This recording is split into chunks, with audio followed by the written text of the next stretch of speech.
नमस्कार, मैं छत्तीसगढ़ अखबार से सुनील कुमार बोल रहा हूं। बातचीत के इस सिलसिले में आज से हम एक नया काम शुरू कर रहे हैं। छत्तीसगढ़ में करीब 6 महीने बाद चुनाव हैं। लोगों की बड़ी उत्सुकता है चुनाव को लेकर। आप कहीं भी जाएं तो लोग अब ऐसे बेसब्री से इंतजार करते दिख रहे हैं कि वक्त के पहले ही चुनाव हो जाए तो भी लोग खुश रहेंगे, ऐसा लग रहा है। आखिरी का दौर ऐसा ही रहता है। जेलों से जो कैदी फरार होते हैं वो कई साल तो काट लेते हैं, लेकिन आखिरी के कुछ महीनों में फरार होते हैं क्योंकि बेसब्री बढ़ जाती है। तो छत्तीसगढ़ के लोग अब जानना चाहते हैं कि चुनाव में क्या होने वाला है, कौन जीतने वाला है, कौन सरकार बनाएंगे, विधायक कौन सा दोबारा जीतेगा या जीतेगी। ऐसी कई तरह की उत्सुकता लोगों में है। तो हम भी ये सोच रहे थे कल से लगातार कि एक सिलसिला शुरू किया जाए विधायकों से बातचीत करने का, कि अगले चुनाव में उनका डंका बजने वाला है कि उनकी लंका लगने वाली है, जो आम भाषा इन दिनों चल रही है एक फिल्म की मेहरबानी से। तो मैं उसका इस्तेमाल कर रहा हूँ। ये मेरी भाषा नहीं है, लेकिन चूंकि प्रचलित हो गई है ये भाषा, इसलिए मैं उसका इस्तेमाल कर रहा हूँ कि आज जो विधायक हैं, 90 विधायक हैं हमारे, अगले चुनाव में इनमें से किनका डंका बजेगा, किनकी लंका लगेगी, हम उन्हीं के मुंह से सुनेंगे। हमारा कोई सर्वे नहीं है, हमारा कोई अपना पूर्वाग्रह नहीं है कि कौन जीते या कौन हारे। जो अच्छा काम करते हैं वो जीते, जो अच्छा काम नहीं करते हैं वो तमाम लोग हारें, ऐसा मेरा सोचना है। रायपुर शहर के एक विधायक, रायपुर पश्चिम नाम की विधानसभा सीट है। राजधानी रायपुर में 4 विधानसभा सीटें हैं, उनमें से एक है रायपुर पश्चिम, जो बड़ी ही चुनौतीपूर्ण सीट मानी जाती है। उसकी वजह मैं आपको बतलाता हूँ कि भाजपा के 15 साल में यहाँ से जो विधायक रहे राजेश मूणत जी, उन्होंने खूब काम करवाया इस कॉन्स्टिट्यूंसी में, इस शहर में, ऐसा मानना है लोगों का। वो पिछले मुख्यमंत्री रमन सिंह के सबसे करीबी मंत्री भी रहे और उनके पास बड़े भारी भरकम विभाग रहे जिससे वो काम भी करवा सकते थे। उन्होंने पार्टी के भी बहुत काम करवाए।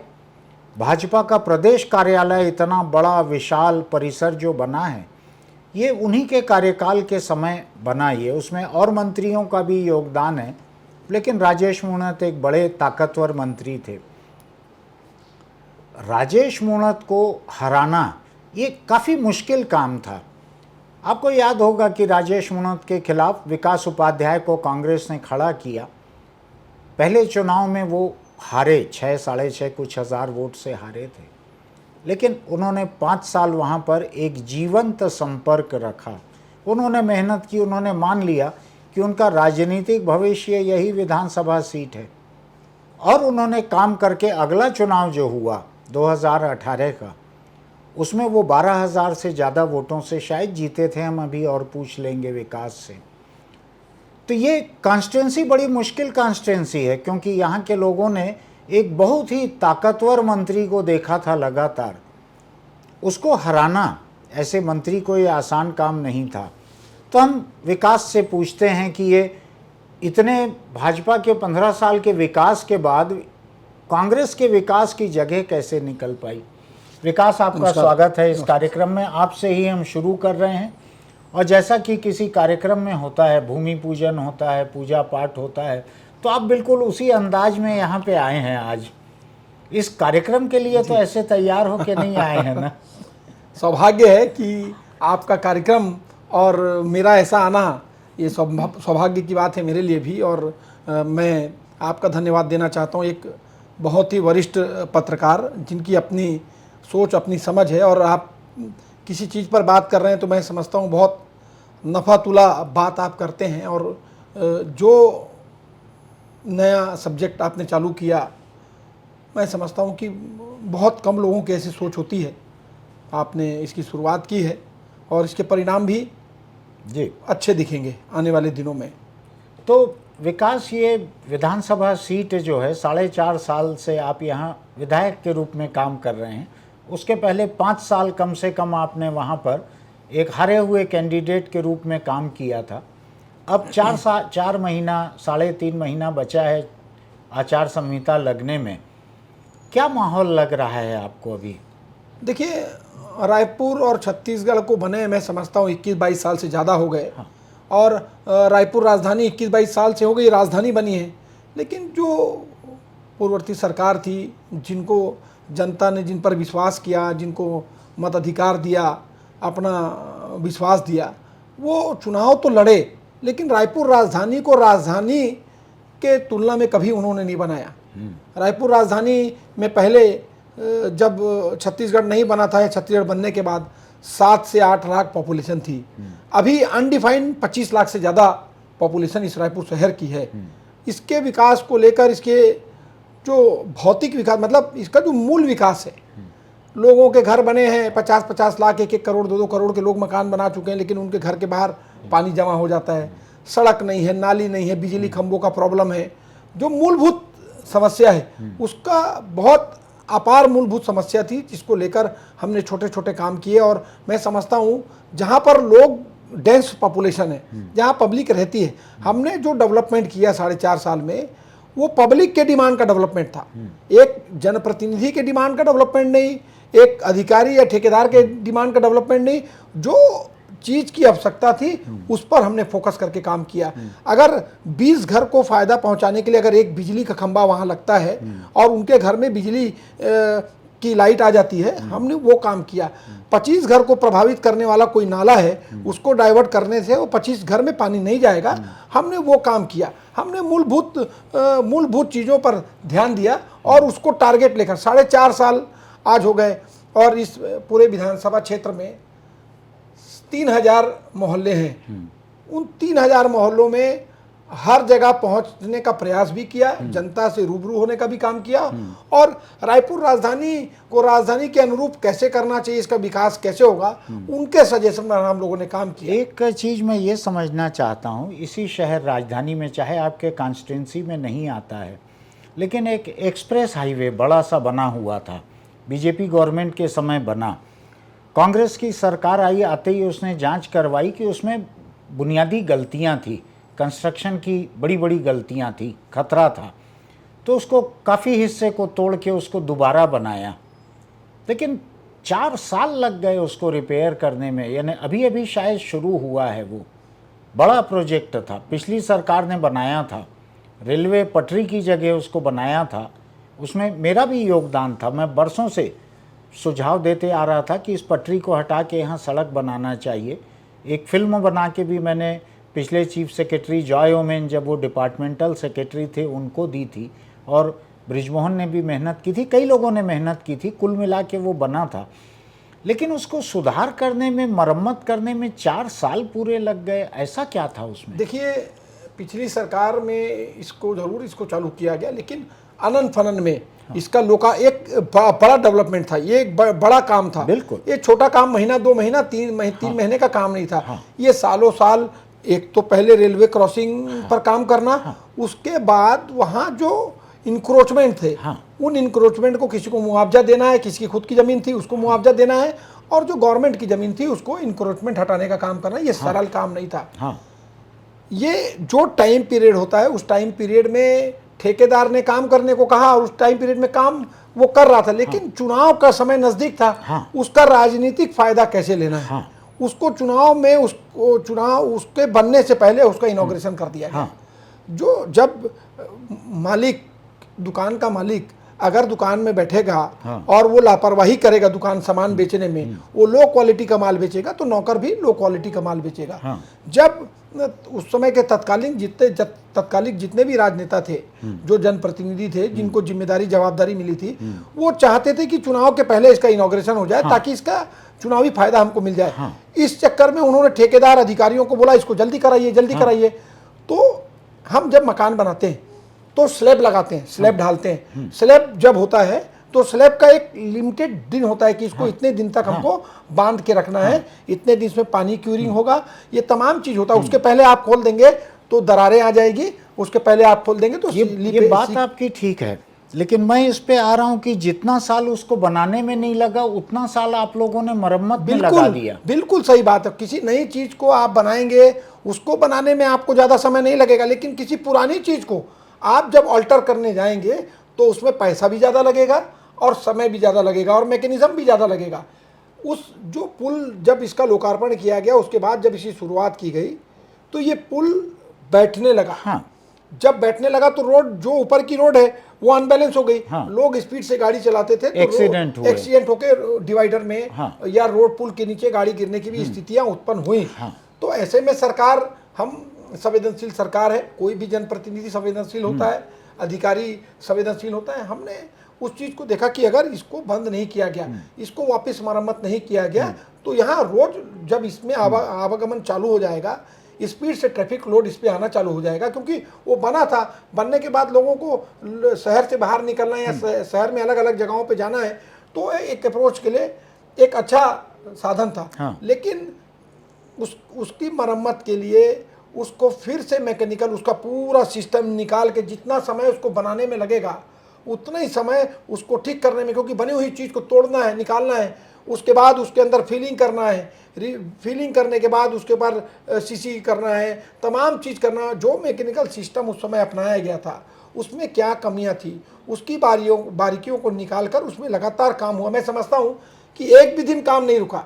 2 साल कोरोना के समय तो पूरे देश और दुनिया का काम बंद था। वो 2 साल काम लेबर उस 2 साल में नहीं केवल थी। सेंट्रल विस्ता का चला था दिल्ली में। जी, सेंट्रल विस्ता की भी लेबर, ये जो पैदल जितनी मजदूर आ रही थी, ये सेंट्रल विस्ता की ही मजदूर थी जो वहाँ से पैदल उनको लगता था कभी भी कोरोना हमारे सर पर आ जाएगा और कोरोना से हम लोग बेमौत मारे अपन जाएंगे। कोरोना के ऊपर आते हैं। ये पुल की तो बात हो गई कि इसको ज़्यादा वक्त लगना ही था। ये विधायक रहते हुए कोरोना का मामला सामने आया और आपकी कॉन्स्टिट्यूंसी जो है इसमें कई तरफ के रिंग रोड, कई तरफ के हाईवे मिलते थे।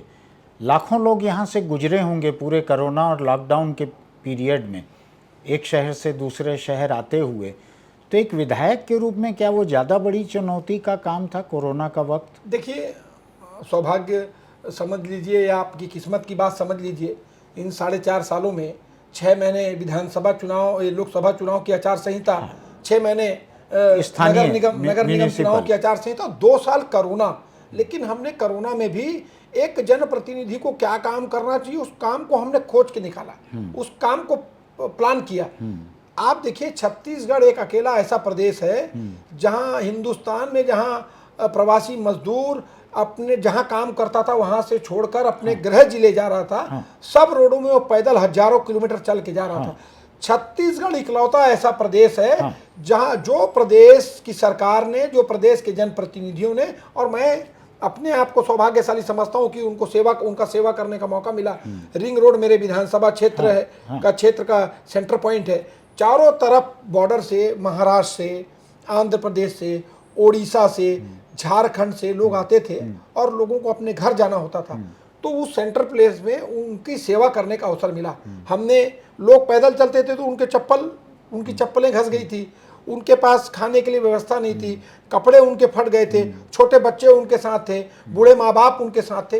ये सेवा करने का मौका, भूखे प्यासे, कोई साइकिल में पैदल अपने परिवार को लेकर आ रहा है, कोई बच्चों को अपने साथ गोदी में उठा के ला रहा है, कोई अपने माँ बाप को अपने कंधे में एक बोरी के समान लेकर आ रहा है। एक बहुत मार्मिक स्थिति वहाँ पर थी, लेकिन हम लोगों ने पूरा डट के उसका मुकाबला किया। मैं धन्यवाद देना चाहता हूँ उन क्षेत्र के तमाम सिख समाज के लोगों का, अलग अलग समाज के लोगों का, जिन्होंने कोरोना के समय, अगर एक घर में कोरोना हो गया, एक भाई को हो गया तो दूसरा भाई उसको टच करने में डरता था। लेकिन इस समय हम सब लोगों ने मिल के वहाँ से लोगों को पिकअप पॉइंट बनाया, पहले उनको भंडारा भोजन खिलाया और वहां से पिकअप पॉइंट बनाकर हमने ट्रकों को निवेदन किया कि आप यहां से अगर महाराष्ट्र नागपुर जा रहे हैं तो महाराष्ट्र के लोगों को नागपुर तक छोड़ दीजिए, उससे आगे मत ले जाइए।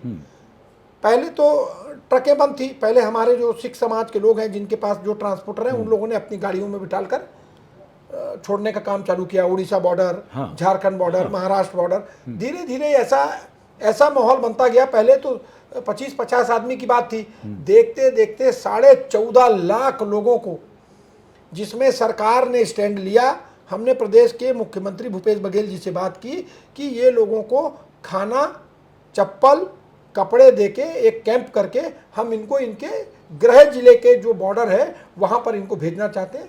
फिर ट्रकों की व्यवस्था हुई, बसों की व्यवस्था हुई, सरकार ने भरपूर मदद की। प्रशासन ने पूरी मदद की, और हमारे जो वॉलंटियर्स हैं उनके साथ मिलकर खाने से लेकर दवाई से लेकर हर चीज़ उनको दी, और 14.5 लाख मजदूरों को हम लोगों ने उनके गृह जिले के बॉर्डर में छोड़ के आने का काम किया। और ये तब हुआ जब इन 14.5 लाख में से एक भी आपका वोटर नहीं है, बिल्कुल, इस प्रदेश का भी वोटर नहीं ये है। वो लोग थे कई लोग तो ऐसे थे जिनको भाषा बोली नहीं आती थी, कई लोग ऐसे थे बेचारे जो कुछ बोल नहीं पा रहे थे। ये हमारा वोट का इससे हमारा कोई बेनिफिट नहीं था, कोई महत्वाकांक्षा नहीं थी कि ये वोट देंगे, लेकिन मानवता, आप राजधर्म में जब लोगों के बीच में काम करते हैं, सेवा करने जाते हैं, राजनीति एक जन सेवा है।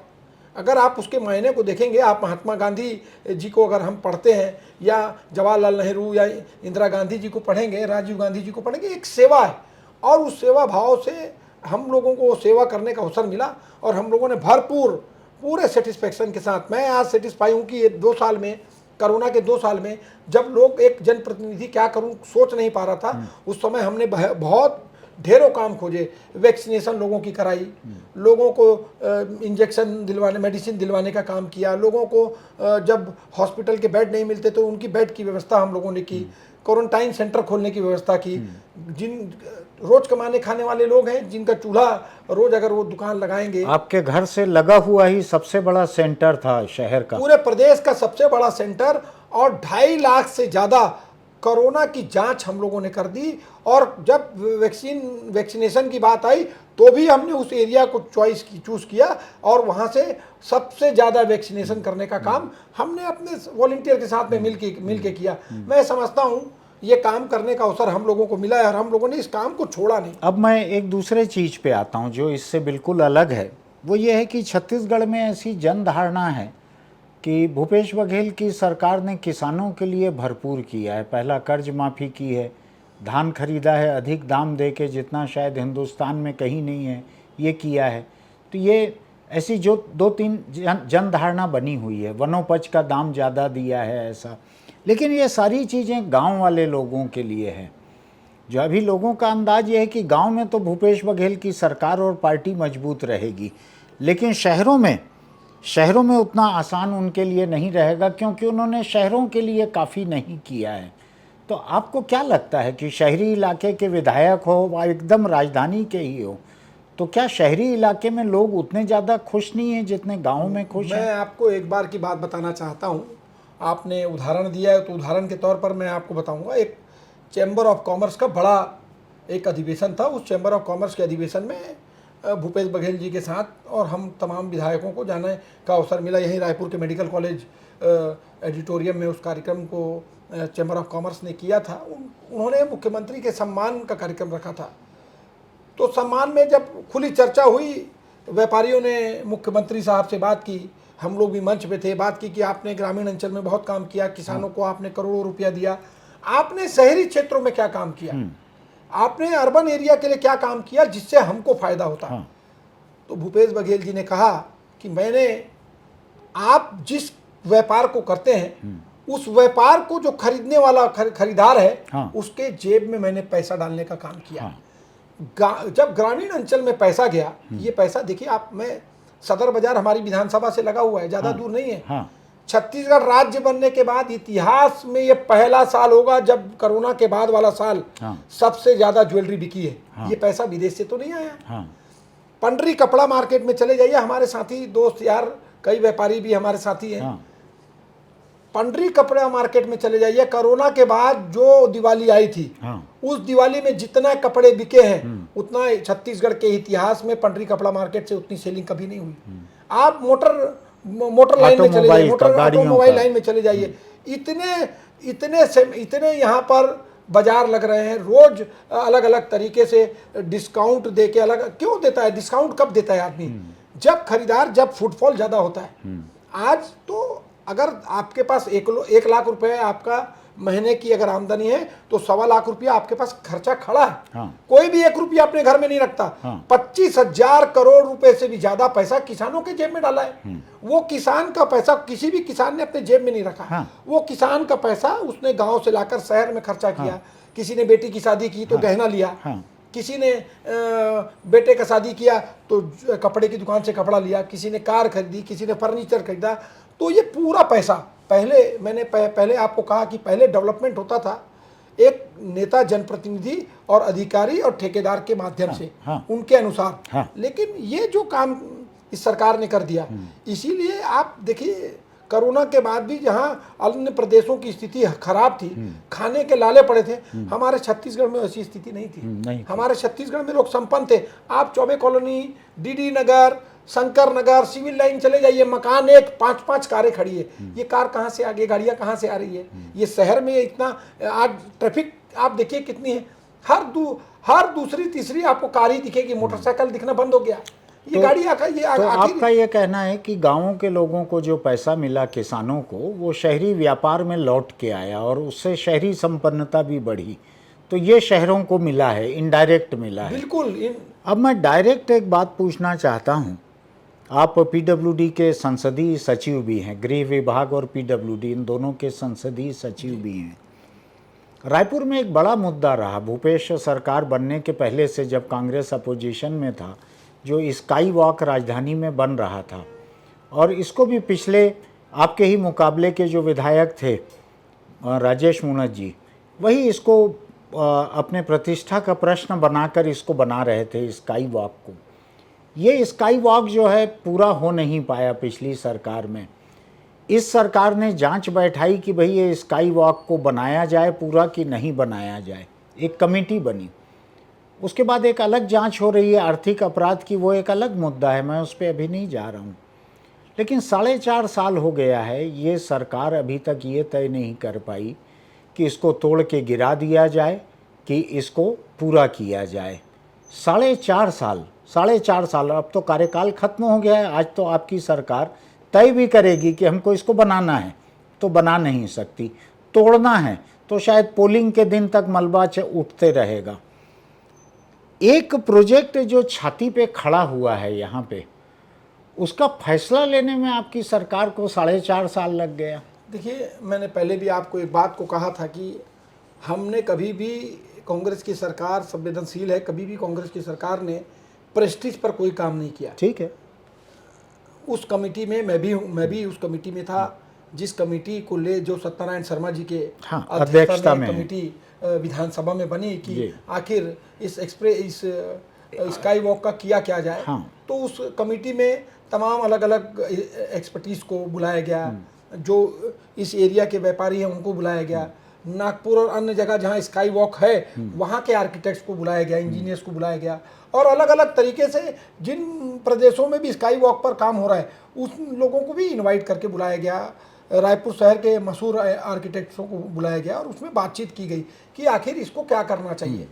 तो कुल मिला के सब लोगों ने एक निष्कर्ष निकाला कि इतना ऊपर चढ़कर आज एक आदमी को अपने घर से आधा किलोमीटर जाना है तो कार से नीचे उतर के जाता नहीं, तो इतना लंबा स्काई वॉक में चढ़कर उतना दूर पैदल कौन जाएगा? ये उस समय किसका दिमाग था, किसने ये राय दिया, वो तो भगवान मालिक है। लेकिन इसको तोड़ना है कि नहीं तोड़ना, ये राय आई। ये तो अब चूंकि जनता का पैसा लगा है, अब इसके सदुपयोग कैसे किया जा सकता है?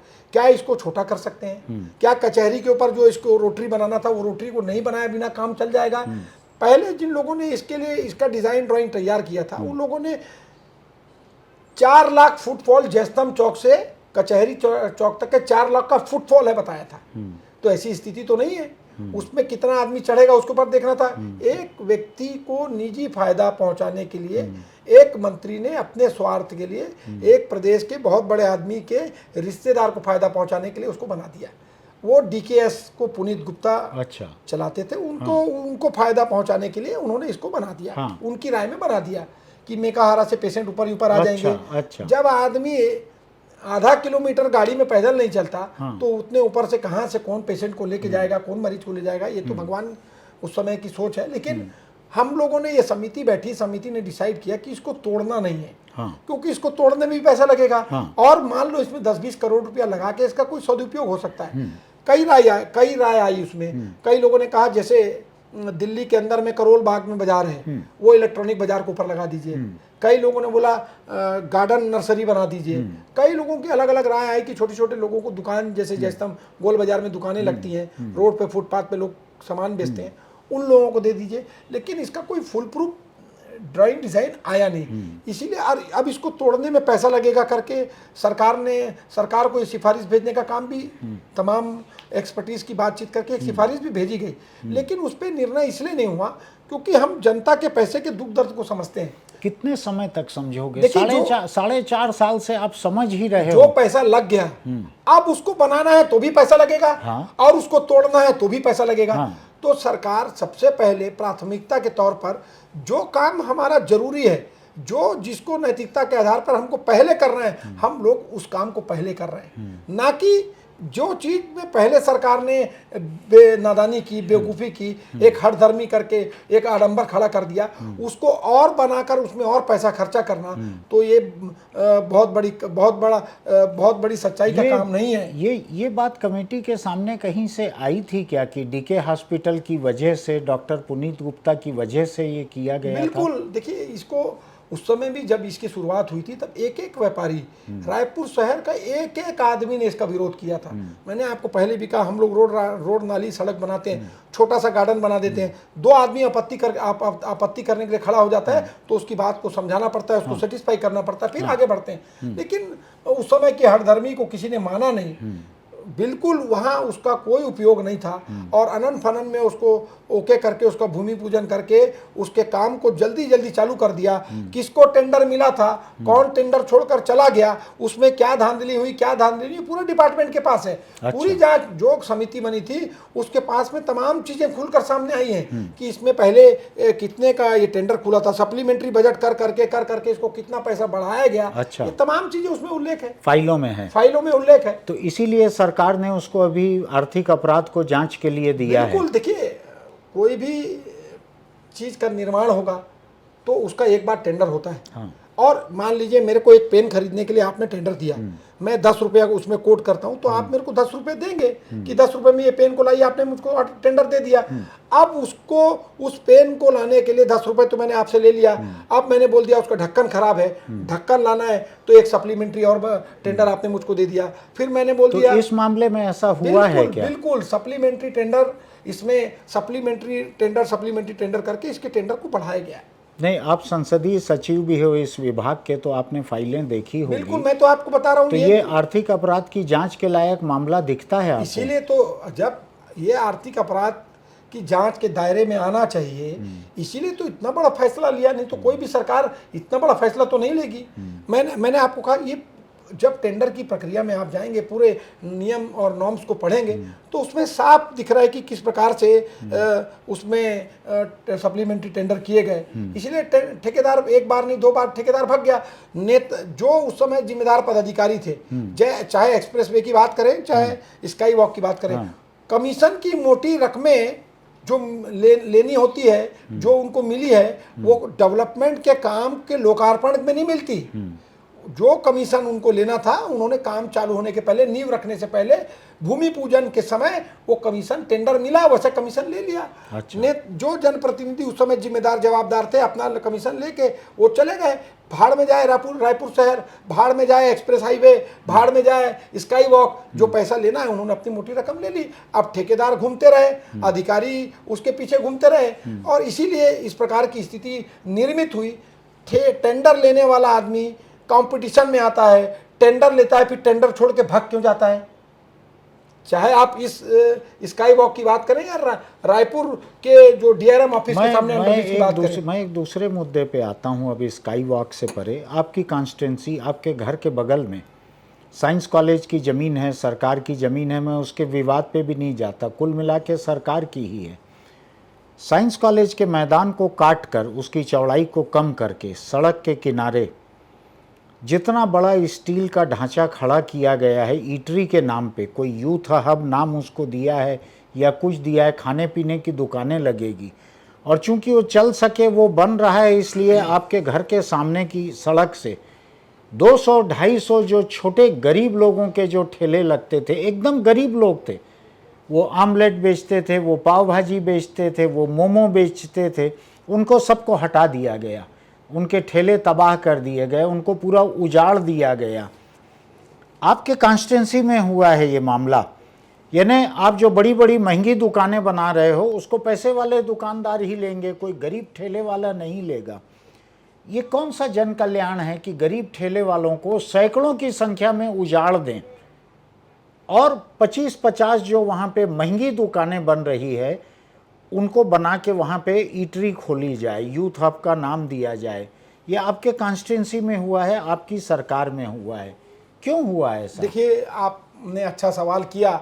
इस सवाल को और इस पूरे विषय पर लोगों ने लोगों को मिसगाइड किया है। ये यूथ हब का कॉन्सेप्ट है। हिंदुस्तान के कोई भी देश में, प्रदेश में चले जाइए आप, जहाँ विश्वविद्यालय, जहाँ एजुकेशनल हब है, वहाँ जहाँ हॉस्टल्स में बच्चे रहते हैं, आप तो पुराने यहाँ रहने वाले, इस एरिया के रहने वाले हैं, एनआईटी के हॉस्टल में बच्चे होते हैं, साइंस कॉलेज के हॉस्टल में बच्चे होते हैं, यूटीडी के हॉस्टल में बच्चे होते हैं, आयुर्वेदिक कॉलेज के हॉस्टल में बच्चे होते हैं, संस्कृत कॉलेज के हॉस्टल में बच्चे होते हैं। ये बच्चों को रहने की व्यवस्था तो अच्छी मिलती है, लेकिन इनको खाने की व्यवस्था इनके यहाँ सब मेस है, सब कुछ है, लेकिन उसके बावजूद बाहर जरूरत एक पढ़ने लिखने वाले लड़के की स्थिति ऐसी है कि 24 घंटे में 18 घंटा उसको तैयारी करना पड़ती है। वो रात के 11 बजे भी आके चाय पीना चाहता है ना। स्टूडेंट लाइफ को जो लोगों ने स्टूडेंट लाइफ में रहे वो इन तमाम चीज़ों को जानते हैं। आपने जो गुमटी ठेलों की बात की, वो गुमटी ठेलों में जो फुटफॉल आता था, ये कोई रोड या सड़क छाप लोग नहीं थे। ये 18 साल से 30 साल भी मैं ज़्यादा बोल रहा हूँ, 18 साल से 27 साल के अंदर के लोग थे। इन और कोई रोड छाप नहीं, ये लड़के लड़कियों का एक ऐसा हुजूम था जो इन पूरी दुकानों को चलाने का काम कर रहा था। उन लोगों को कोई जबरदस्ती नहीं हटाया, उनको तो कितने दिन से लगातार वो दुकान चला रहे थे, अपना रोजगार चला रहे थे। लेकिन कभी कभी क्या होता है, कभी कभी अति बहुत दिक्कत हो जाती है। अब सामने अंडा फ्राई कर रहा है और मोटरसाइकिल में लोग जा रहे हैं, तो तेल का छौंक रहता है, वो लोगों के आंख में आता था, एक्सीडेंट होता था, तमाम प्रकार की चीजें। ये यूथ हब से अलग है, मतलब मैं यूथ हब से इसको जोड़ते हुए नहीं बना रहा हूँ, उसकी वो बात अलग है। अच्छा, यूथ हब के बारे में, यूथ हब पिछली सरकार का एक ऐसा प्रोजेक्ट था जिसको पहले से पाइपलाइन में था, उसको कोई नया टेंडर या कोई नया चीज का हमने री एलोकेशन नहीं किया। वो पाइपलाइन में वो व्यवस्था थी, उसको उस जगह में ना वो साइंस कॉलेज का, पहले आप अगर साइंस कॉलेज को जानते होंगे तो साइंस कॉलेज को तो पिछली सरकार ने 2-2 हॉकी स्टेडियम बना दिया, इंटरनेशनल स्टेडियम बना दिया। आप गवाह है, 2 इंटरनेशनल मैच 12 साल 15 साल में नहीं हुए। ये इंटरनेशनल स्टेडियम बाहर जाके बन सकता था, रायपुर राजधानी में बना सकते थे, लेकिन आपने अपनी जिद में यूनिवर्सिटी विश्वविद्यालय का एजुकेशनल हब के 3 ग्राउंड को आपने बर्बाद कर दिया। एक कोटा में 2 ग्राउंड, ये कोटा, ये आप हमारी सरकार आने के बाद हमने जो यहाँ के लोकल प्लेयर्स हैं उनके लिए खुलवाया है। इसके पहले वहाँ का टर्फ पिच भी खराब हो गया, 2 मैच से ज़्यादा नहीं हुआ, आपने अपनी जिद में बना दिया। वो जो जगह जहाँ यूथ हब बनने की बात है, वो एक ऐसा पोर्शन था जो वीआईपी लोगों का उस मैदान में जाने का एंट्री था। वहाँ पर साइंस कॉलेज के मैदान में कोई उस रो में कोई एक्टिविटी नहीं होती थी, और जबकि उस रो में तो रात में लोग बैठ के दारू पिया करते थे। उस पर्टिकुलर जगह को यूथ हब में बनाकर, अब वो यूथ हब में कोई चौपाटी नहीं बन रहा है। चौपाटी तो कुछ लोगों ने अपने आप को अपनी राजनीति चमकाने के लिए उसको चौपाटी का नाम दे दिया। अभी उसका नगर निगम स्मार्ट सिटी ने उसका टेंडर किया है, और नॉमिनल टेंडर, कोई भी आदमी जाकर उसमें टेंडर में जा सकता है और उन दुकानों को ले सकता है। वहां पर फोटोकॉपी की दुकान खुलेगी। आप अगर विश्वविद्यालय जाएंगे तो विश्वविद्यालय के बगल वाली गली में चले जाना, आप फोटोकॉपी और थीसिस टाइप करने वाली दुकानों में लंबी कतारें हैं। आप सरस्वती नगर थाने के पीछे चले जाइए, वहाँ कोटा में आप जाइए, कम से कम 20 दुकान फोटोकॉपी की होगी, क्योंकि जो विश्वविद्यालय में पढ़ता है, जो एनआईटी में पढ़ता है, जो साइंस कॉलेज में पढ़ता है, इनको थीसिस बनानी पड़ती है, इनको टाइप लंबा टाइप कराना पड़ता है। तो यहाँ स्टेशनरी की दुकान खुलेगी, यहाँ फोटोकॉपी की दुकान खुलेगी, जरूर यहाँ खाने पीने की दुकान भी खुलेगी, लेकिन वो खाने पीने की दुकान जो स्टूडेंट जो फुटफॉल वहाँ पर है, जो स्टूडेंट का फुटफॉल वहाँ पर है, जो पूरा प्रदेश का बच्चा यहाँ पर डिग्री निकालने आता है, टीसी निकालने आता है, एग्जामिनेशन फीस जमा करने आता है, एग्जाम देने आता है, उनकी सुविधा के लिए, उसकी सुविधा के लिए ये एक प्रपोजल था। और क्योंकि लेकिन ये 2 चीजें साथ साथ क्यों हुई कि आप वहां पे बना रहे हो और यहाँ सड़क किनारे जो गरीब बेच रहे हैं इनको हटा रहे हो? देखिए, मैंने आपको पहले भी कहा, उनको वो जो मनमानी कर रहे थे, वो लोग पक्का निर्माण कर रहे थे, वो रोड को इंक्रोचमेंट करते थे। एक बहुत अच्छा ब्यूटिफिकेशन, एक लैंडमार्क एक हीरा ग्रुप के द्वारा दोनों तरफ बनाया गया था। वो दोनों रेलिंग को तोड़ के वो अंदर बैठने का मतलब मैंने आपको कहा कि उनको जब कोई आदमी ने कुछ नहीं बोला तो धीरे धीरे धीरे इंक्रोचमेंट को इतना बड़ा करने लग गए, रोड छोटी हो गई। उसके बाद भी उनको हटाने की व्यवस्था हम लोगों ने नहीं की, उनको हटाया नहीं। रविशंकर विश्वविद्यालय के आगे ब्रिज बनाए, उसके नीचे उनके व्यवस्थापन की बात की कि भाई आपका व्यापार चले, और वो व्यापार वहाँ चल सकता था। लेकिन कुछ लोग आजकल ग्रुप बना के, कुछ संगठन बना के, जो मनमानी चीज़ करके, जो चीज़ जायज़ नहीं है उसको करवाना चाहते हैं, तो उसको सरकार तो सहन नहीं कर पाएगी।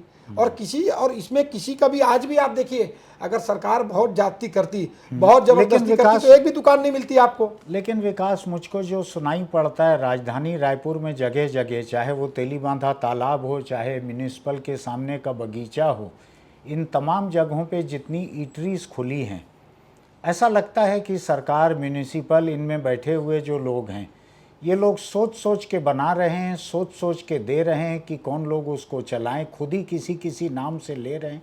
ये जन चर्चा है, मैंने कागज़ कोई भी नहीं देखे। जन चर्चा ये है कि जो सत्ता में बैठे हुए लोग हैं, वही लोग अलग अलग नामों से इन जगहों पे कब्जा कर रहे हैं। यानी अपने नाम पे अलाट करवा रहे हैं, या खरीद रहे हैं, या लीज पे ले रहे हैं। एक एक करके सारे गार्डन के किनारे ऐसे हो गए। तेलीबांधा तालाब, जहाँ मैं सुबह घूमने जाता था, अब मैं पैर नहीं रख सकता वहाँ पे। आपके जानकारी के लिए बतला दूँ, मैं तेलीबांधा तालाब में रात को 9 बजे किनारे कोई पैदल घूम रहा था, उसको रोका वहाँ के जो बाउंसर हैं, जो ईटरी वहाँ खुली है, रेस्तरां खुले हैं, जो उसके बाउंसर ने रोका कि जाओ यहाँ से, मत चलो पैदल। और किसको रोका बतलाऊँ आपको सुनाई पड़ा है कि नहीं पड़ा है? इस प्रदेश के मंत्री स्तर के एक व्यक्ति को, जिसको आपकी सरकार ने मंत्री स्तर का दर्जा दिया हुआ है, जो मुख्यमंत्री के एकदम करीबी व्यक्ति हैं, ऐसे व्यक्ति को वहाँ बाउंसर ने रोक के और उनको भगाया वहाँ से, तेलीबांधा तालाब के किनारे पैदल चलने से। आज सत्ता का जो कारोबार है, वो कारोबार इस कदर हावी हो गया है सार्वजनिक जगहों पे। मैं आपको इसलिए कह रहा हूँ, मेरी बात आपको थोड़ी सी कड़वी लग सकती है, लेकिन जो वोट देने के लिए लोग जाएंगे वो याद रखेंगे कि हमारा घूमने का तालाब था, हमारा घूमने का बगीचा था, यहाँ किसने रेस्टोरेंट खोल दिया, किसने क्या, किसके मवाली गुंडे भगा रहे हैं। आज वहाँ पर एक बड़ी सी सरकारी गाड़ी खड़ी हुई थी और सरकार का, राज्य का मंत्री स्तर का व्यक्ति वहाँ पैदल चल रहा था, जो दारू नहीं पीता है, जो सिगरेट नहीं पीता है, जो तम्बाकू नहीं खाता है, गऊ किस्म के मिजाज का है। ऐसा भी नहीं कि तालाब किनारे दारू पी रहा था, उसको बाउंसरों ने भगाया वहाँ से। देखिए, मैंने पहले भी आपको इस बात को कहा कि कई सारी चीज़ें, देखिए आप तेलीबांधा तालाब की आप बात कर रहे हैं। तेलीबांधा तालाब नवनिर्माण हुआ, पहले तालाब की क्या स्थिति थी, आज तालाबों की क्या स्थिति है। बूढ़ा तालाब देखें, चाहे तेलीबांधा तालाब देखें, शहर के अन्य तालाबों की नगरी रायपुर को कहा जाता था। मैं तो मुख्यमंत्री साहब का धन्यवाद देना चाहता हूं, जिन्होंने तालाबों को बचाने के लिए पैसा दिया। आज रायपुरा में चले जाइए, हम कम से कम 7 तालाबों को बचाने का हमको उन्होंने पैसा दिया। हर जगह तालाब बनाने का पैसा, वाटर बॉडी को कैसे हम सेव करें, ये मुख्यमंत्री की सोच है। मैं तो वाटर बॉडी के किनारे का जो कमर्शियल एक्सप्लॉइटेशन हो रहा है उसकी बात कर रहा हूँ। मैं उसी पे आ रहा हूँ। अब लगातार डेवलपमेंट के काम चल रहे हैं। अब जिन चीज़ों को सरकार ने बना दिया, अब उसके मेंटेनेंस की बात आती है। जनता बहुत सरलता से किसी चीज़ को बोलती है, लेकिन किसी चीज़ को बनाना, अब जो गार्डन्स के बाहर अगर कोई छोटे छोटे कैफ़े बनाकर, छोटे कैफेटेरिया बनाकर, अगर उसके पैसे से उस गार्डन का मेंटेनेंस अगर हो रहा है, और गार्डन खराब मत हो, गार्डन बशर्त खराब मत हो, जगह स्पेस है, गार्डन को हटा के नहीं, गार्डन को ख़त्म करके नहीं, अगर हमारे पास कोई स्पेस है, अगर कोई ऐसी व्यवस्था, और ये व्यवस्था अन्य प्रदेशों में चल रही है, उस व्यवस्था को देखकर अधिकारी और जनप्रतिनिधि ऐसी व्यवस्थाओं को लाने का प्रयास करते हैं। कोई भी रायपुर राजधानी को हम अपना शहर मानते हैं, और कोई भी हम ये नहीं चाहते कोई भी आदमी पहले यहाँ आए और फर्स्ट इंप्रेशन में उसका बैड इंप्रेशन इस रायपुर राजधानी के लिए पड़े। लेकिन कई प्रकार की ऐसी स्थिति जो आप जो कह रहे हैं, कभी ऐसी स्थितियाँ निर्मित होती है, 100% होती होगी, क्योंकि पब्लिक डोमेन में लोगों को रहना है, किस किस प्रकार के लोग हैं आप जानते हैं। लेकिन कभी भी सरकार की मंशा ऐसी चीज़ों का इंक्रोचमेंट करके जो सत्ताधारी लोग हैं उनको देने का नहीं है। मैं तो सत्ता में बैठे लोग जो कारोबार कर रहे हैं और उनके गुंडे मवाली कर्मचारी क्या कर रहे हैं और आपकी सरकार के लोगों के साथ कर रहे हैं, ये बतला रहा हूँ आपको मैं। आम जनता के साथ क्या करते होंगे ये आसानी से समझा जा सकता है, क्योंकि मैं जिनकी बात कर रहा हूँ वो भी दिखने में आम व्यक्ति दिखते हैं। वो खादी का कलफ वाला कुर्ता पजामा पहन के नेता जैसे नहीं चलते, आम इंसान जैसे रहते हैं।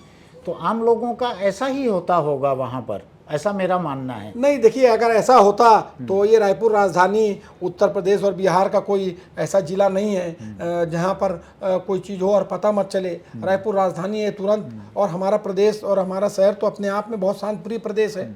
एक दूसरे को लोग जानते हैं। हो सकता है, मैंने आपको कहा कि कोई ऐसी एक आध घटना अनहोनी ऐसी हो गई होगी, लेकिन इतनी स्थिति खराब रायपुर की नहीं है। जनप्रतिनिधि इतने खराब नहीं है, कोई भी अपनी मनमानी नहीं कर सकता।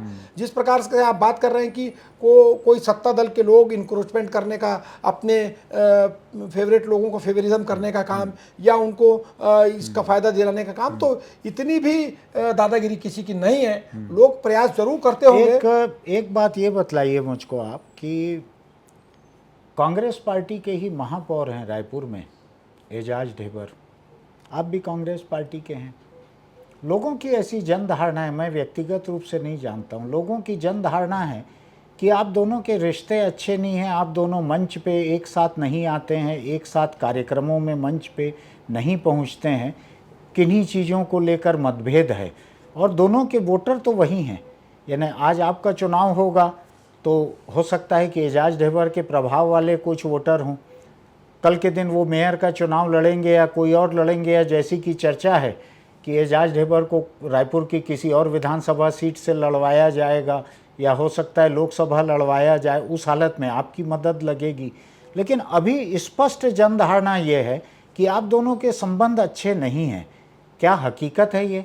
देखिए, मैं किसी की बात पर, सुनी सुनाई बात पर, राजनीति में एक बात होगी तो 100 बात लोग कहते हैं, लेकिन जहाँ विचार नहीं मिलते, मान ली हमारे कई चीज़ों में रायपुर शहर के विकास को लेकर, रायपुर शहर के कामों को लेकर कई चीज़ों में अगर हमारे विचार नहीं मिलते तो उसका अपोज मैं करता हूँ। हाँ। मैं डंके की चोट पर करता हूँ। जो चीज़ गलत है उसका विरोध हम डंके की चोट पर करते हैं। और अगर वो उस बात को किसी को बुरा लगे, सामने वाले जो लोग हैं उनको ये लगे कि हमारे बीच में मन मुटाव है, तो वो इस बात को सोचते रहे। रायपुर शहर में कोई अच्छी चीज़ होगी तो उसकी तारीफ भी करेंगे, लेकिन कोई ख़राब चीज़ होगी तो उसका सबसे पहला विरोध भी मैं करता हूँ, उसके विषय में बात भी करता हूँ। ऐसी स्थितियाँ नहीं है।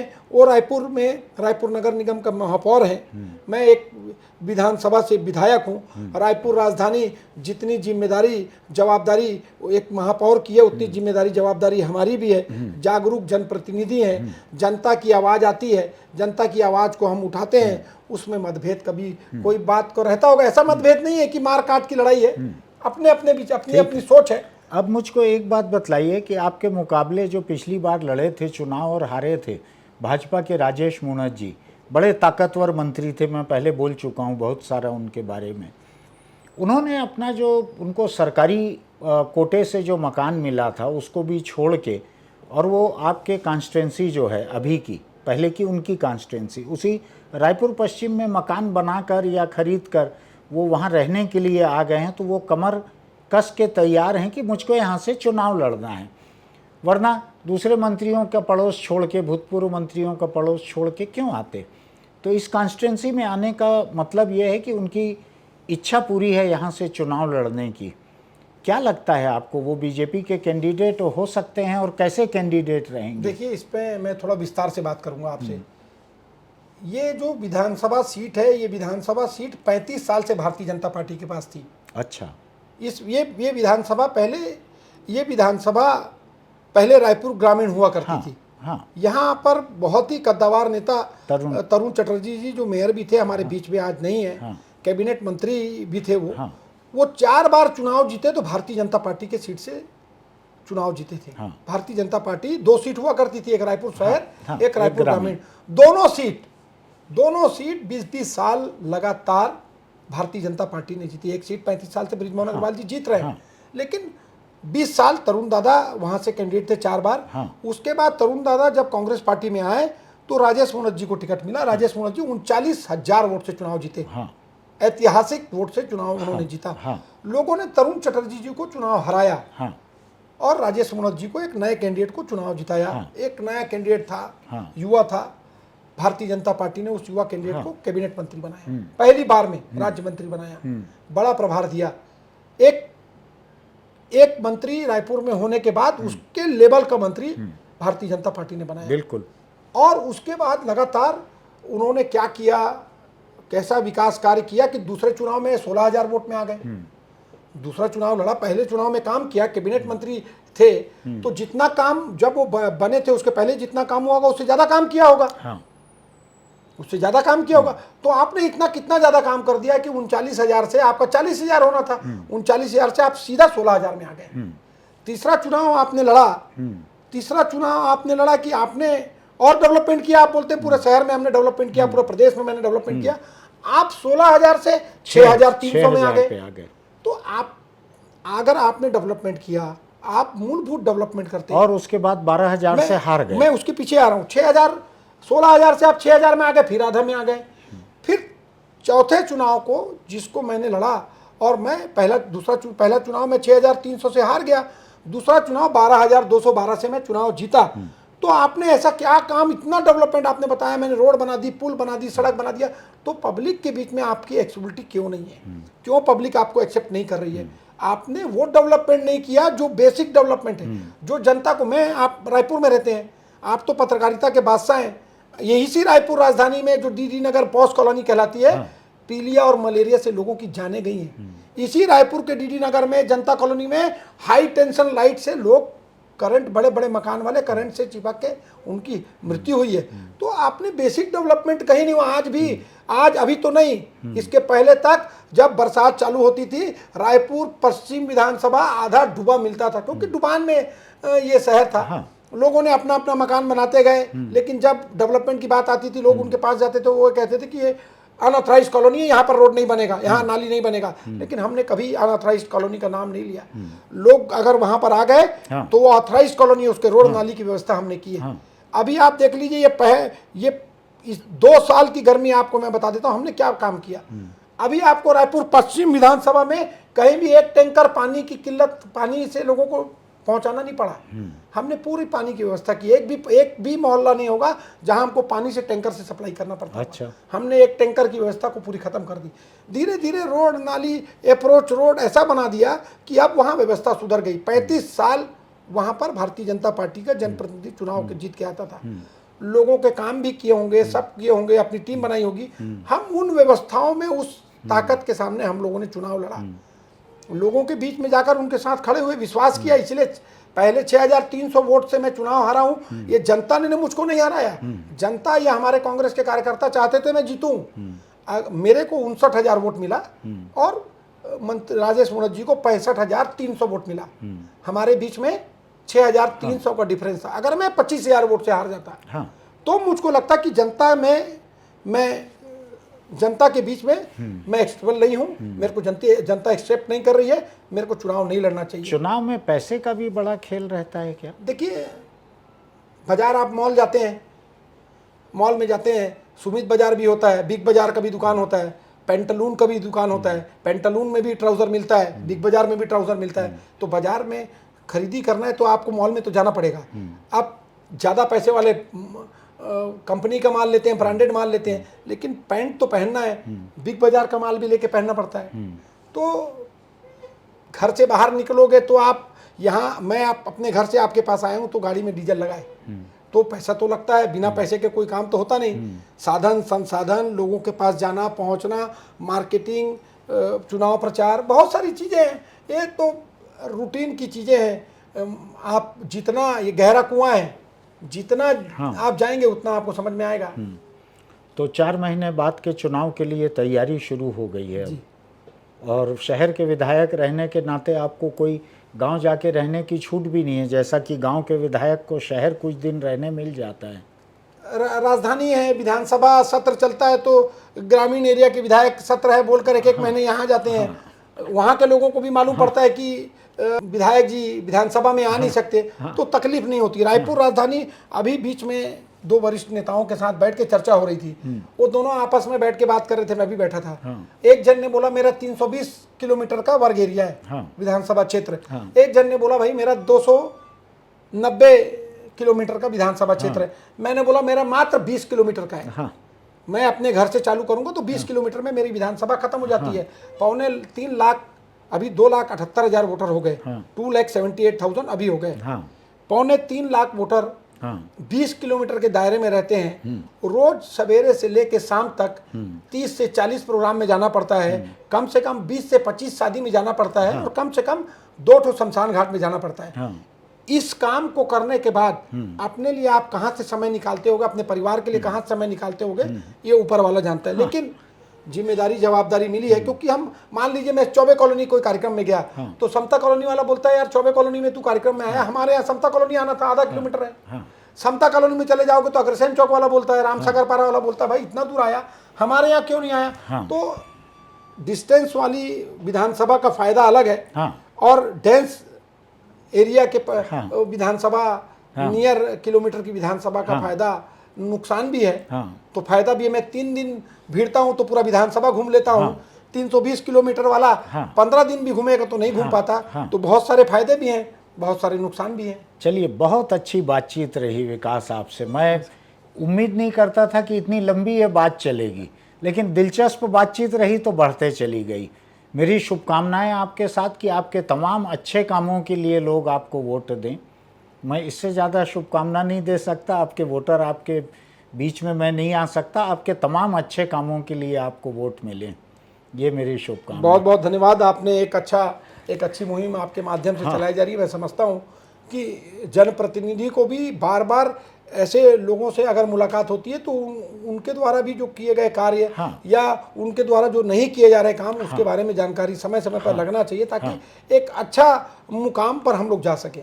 चलो, फिर हम बहुत बहुत धन्यवाद। फिर मिलते हैं। बहुत धन्यवाद। अभी आपने विकास उपाध्याय जी से उनके विधानसभा क्षेत्र रायपुर पश्चिम के बारे में सुना, कुछ और बातों के बारे में भी सुना। चूँकि वो संसदीय सचिव हैं, वो विभागों का काम भी देखते हैं, और रायपुर राजधानी ऐसी नहीं है कि उसको चाकू से ऐसे 4 टुकड़ों में बांटा जा सके, सब मिली जुली है।